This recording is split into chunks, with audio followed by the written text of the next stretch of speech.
Hello everyone, स्वागत है आप सभी का भूमिका चौहान चैनल पर। मेरा नाम है भूमिका चौहान। आज की क्लास के अंदर हम बात करेंगे पोएट्स एंड पैनकेक्स चैप्टर के बारे में। रोजाना सुबह 7 बजे आप लोगों के लिए ये एक शॉर्ट समरी वाला वीडियो मैं इसलिए लाती हूं ताकि स्कूल जाने से पहले या सुबह उठते ही आप लोगों का फटाफट से एक चैप्टर रिवाइज हो जाए विद ऑल द इंपॉर्टेंट की पॉइंट्स, की डिटेल्स ऑफ द चैप्टर। अगर अभी तक चैनल को सब्सक्राइब नहीं किया है, ऐसी और वीडियोस के लिए भूमिका चौहान चैनल को सब्सक्राइब कर दीजिए। अगर आप अभी नए आए हैं तो आपको पता चल जाएगा, चैनल पर लाइव क्लास शाम को 5 बजे होती है, प्लस गाइडेंस वीडियोस भी लगातार डल रही हैं और 10 से 15 मिनट के अंदर सभी चैप्टर्स के वन शॉट आपके लिए मैं ला रही हूं, जो एग्जाम से पहले ही पूरे हो जाएंगे। अब चैप्टर स्टार्ट करते हैं, पोएट्स एंड पैनकेक्स। बात बहुत पुराने समय की है, पहली चीज। दूसरी चीज, आप देखेंगे कि किस तरीके से अलग अलग कैरेक्टर्स आपको इस चैप्टर में देखने के लिए मिलेंगे, जो बहुत ही अमेजिंग है।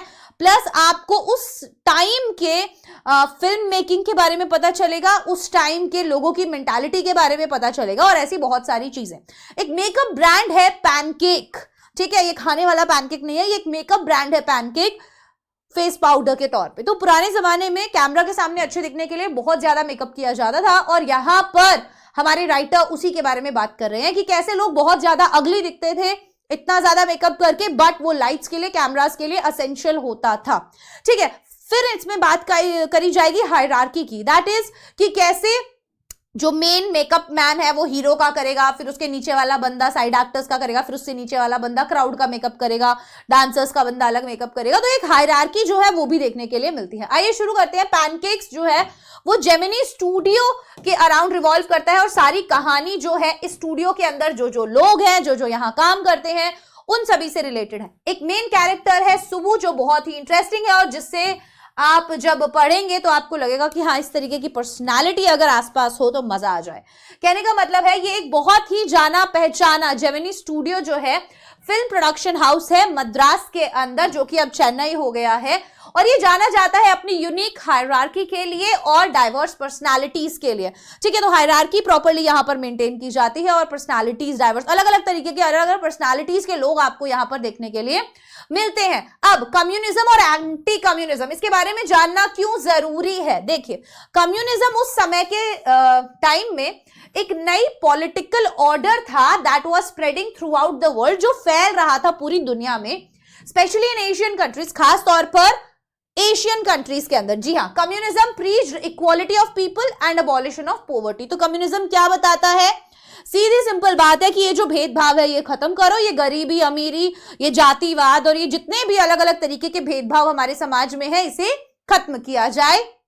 ठीक है, और ये जो क्लास डिवीजन है, while it discouraged private ownership, और ये बिल्कुल भी साथ नहीं देता था, डिस्करेज करता था प्राइवेट ओनरशिप को। But communism won a negative impression due to capitalist country such as America. लेकिन कम्युनिज्म जो है इसको एक नेगेटिव टर्म के रूप में जाना जाने लगा, इसे अच्छा नहीं माना जाता था। क्यों?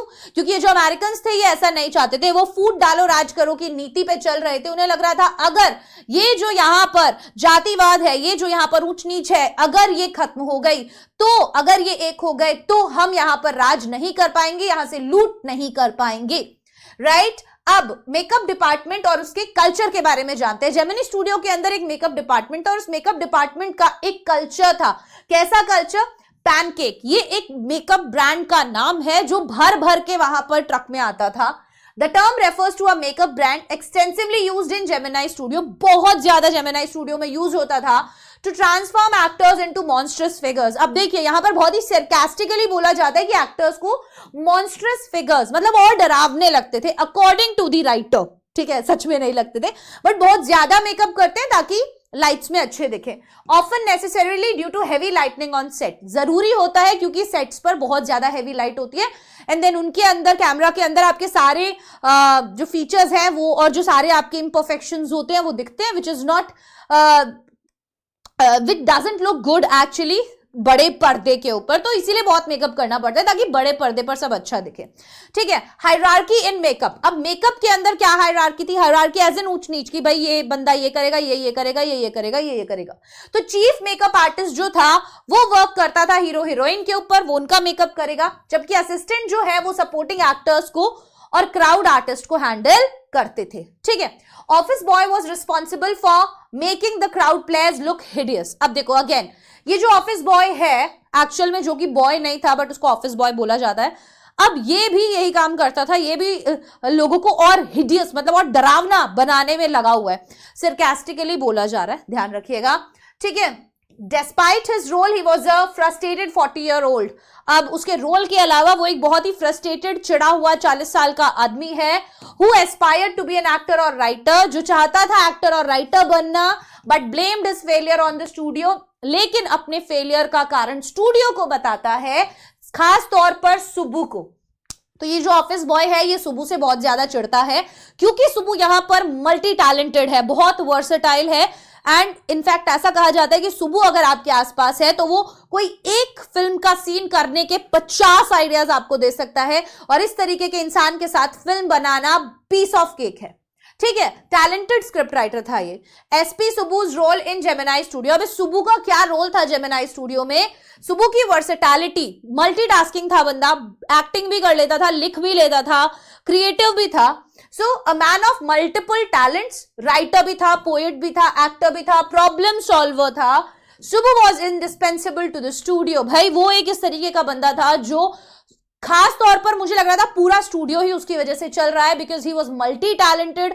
हर तरीके की सिचुएशन के लिए उसके पास एक सोल्यूशन होता था। His practical ideas helped the studio resolve creative challenges. उसके आइडियाज जो है वो हेल्प करते थे जो भी चैलेंजेस स्टूडियो के अंदर आते थे उनमें।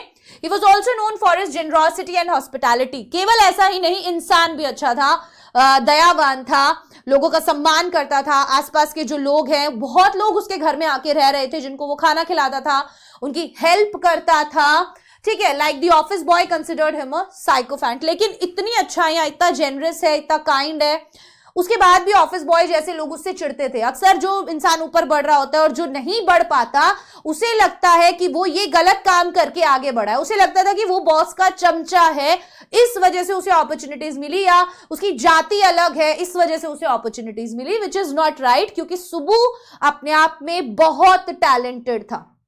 ठीक है, एसपी सुबू का क्या रोल है?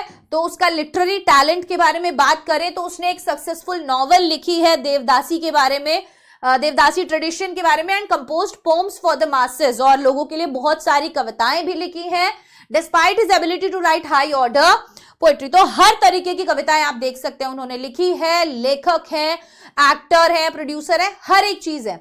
Legal advisers incident. अब एक इंसिडेंट होता है जेमिनी स्टूडियो के अंदर, वो क्या होता है? एक लीगल एडवाइजर है स्टूडियो के अंदर जो अपने फॉर्मल अटायर के लिए माना जाता है कि भाई बहुत ही फॉर्मल कोट पैंट टाइप के कपड़े वो पहनता है। Once ruined the career of an actress by recording. उसने एक बार क्या किया था, एक एक्ट्रेस का करियर खराब कर दिया था। एक्चुअल में वो एक्ट्रेस जब फ्रस्ट्रेट हुई और चिल्ला रही थी सेट पर, तो उसका वीडियो रिकॉर्ड कर लिया एंड देन प्ले कर दिया, जिसकी वजह से वो बहुत एम्बैरेस फील कर गई और उसके बाद उसे कभी भी देखा नहीं गया कहीं भी काम करते हुए। ठीक है, तो उसका जो एंग्री रिमार्क था, जो उसकी टिप्पणियां थी प्रोड्यूसर को लेके, वो उसने रिकॉर्ड कर ली थी। अब उसके जो कमेंट्स थे वो इतने ऑफेंसिव नहीं थे। She never appeared on stage again, लेकिन वापस से वो कभी भी स्टेज पर देखी नहीं गई थी। अब एंटी कम्युनिस्ट सेंटिमेंट्स और मोरल रीआर्ममेंट आर्मी, ये दो बहुत इंपॉर्टेंट पॉइंट्स हैं इस चैप्टर के। सबसे पहले जानेंगे एंटी कम्युनिस्ट एटमॉस्फेयर के बारे में। क्या कहते हैं, जेमिनाई स्टूडियो में जो पोएट्स थे और राइटर्स थे वो गांधी जी को बहुत एडमायर करते थे, but were opposed to communism, लेकिन वो कम्युनिज्म के पक्ष में नहीं थे। ठीक है, व्यूइंग कम्युनिस्ट एज एनार्किस्ट, वो कम्युनिस्ट को क्या सोचते थे? एनार्किस्ट सोचते थे। ठीक है, वो उसके पक्ष में नहीं थे।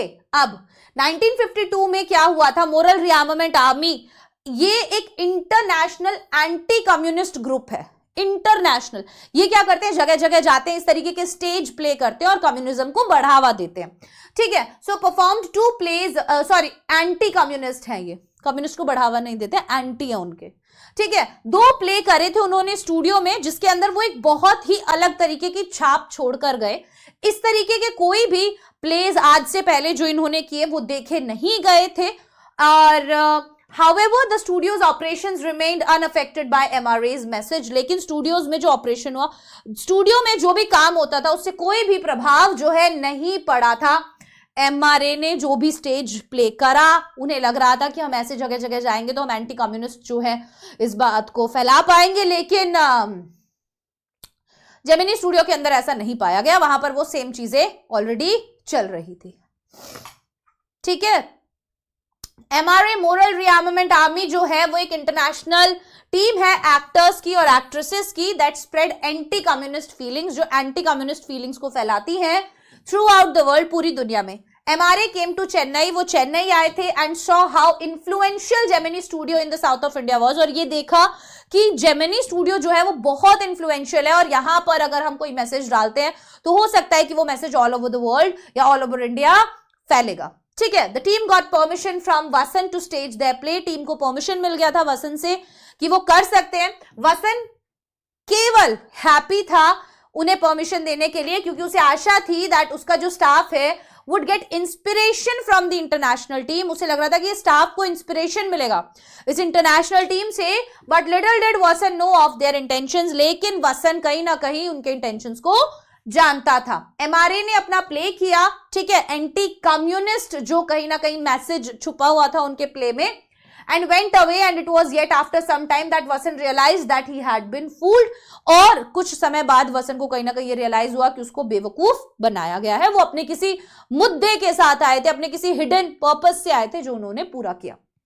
ठीक है, अब ये मिस्टीरियस इंग्लिश मैन कौन है? एक बार एक अंग्रेज जो है वो वहां जेमिनी स्टूडियो में आता है और कोई भी उसको नहीं जानता था, उसने वहां पर क्या आके क्या स्पीच दिया उसके बारे में भी कोई नहीं जानता था, क्योंकि वहां के लोगों का जो एक्सेंट है वो हमारे इंडियंस को समझ में नहीं आता है। ठीक है, हम लोग कैसे बोलते हैं, वो लोग कैसे बोलते हैं, किस तरीके का उनका एक्सेंट है, जैसे हमारी हिंदी उन्हें समझ नहीं आती वैसे उनकी इंग्लिश हमें समझ नहीं आई, उनका एक्सेंट हमें समझ नहीं आया, उनके बोलने का तरीका, ऐसा नहीं था इंग्लिश समझ नहीं आया, उनके इंग्लिश बोलने का तरीका समझ में नहीं आया। सो इनिशियली उन्हें लगा कि वो कोई पोएट है या एडिटर है, और हिज प्रेजेंस जो थी उसका वहां पर होना सभी को कहीं ना कहीं कंफ्यूज कर रहा था। एक्चुअल में वो इंसान कौन था? स्टेफन स्पेंडर था। कब पता चला उसको? The author discovered the Englishman was Stephen Spender. Stephen Spender थे वो, ठीक है, ब्रिटिश पीरियोडिकल के एडिटर, द एनकाउंटर के editor, which had organised a short story contest, जिसने क्या किया था? एक शॉर्ट स्टोरी कॉन्टेस्ट ऑर्गेनाइज किया था जिसमें ये पार्टिसिपेट करना चाहते थे। ठीक है, सो जब उसने पढ़ा द गॉड दैट फेल्ड, जो कलेक्शन है एसेज का बाय डिसइल्यूजन्ड कम्युनिस्ट के द्वारा, तो ऑथर को रियलाइज हुआ कि स्पेंडर ही था जो वहां पर आया था और वो कम्युनिज्म के बारे में बात करने आया था, ना कि पोइट्री के बारे में। और मिस्टर वसन जो स्टूडियो के बॉस थे वो ज्यादा इंटरेस्टेड थे स्पेंडर्स के व्यू पर, कम्युनिज्म को लेकर क्या उनके व्यू हैं उनके लिटरेरी वर्क्स से ज्यादा। ठीक है, लास्ट कंक्लूजन क्या होता है? चैप्टर एक बहुत ही ह्यूमरसली हाईलाइट करता है कैसे जेमिनी स्टूडियो काम करता है, उसके अंदर कैसे अलग अलग तरीके के लोग हैं, उसके अनएक्सपेक्टेड कनेक्शंस, ग्लोबल पॉलिटिकल हर तरीके के, revealing how a simple film studio, ये दिखाते हुए कि कैसे एक बिल्कुल सिंपल film studio could intervene with literary and political undercurrents, की हर चीज के अंदर उसका इन्फ्लुएंस जो है वो हो सकता है। ठीक है, और ये था हमारा चैप्टर पोएट्स एंड पैनकेक्स। तो आशा करती हूँ आज का ये चैप्टर आपको समझ आया होगा। अगर इसका पीडीएफ चाहिए, वीडियो के डिस्क्रिप्शन में टेलीग्राम का लिंक है, वहां से आपको इसका पीडीएफ मिल जाएगा। Bye bye everyone, take care, all the best.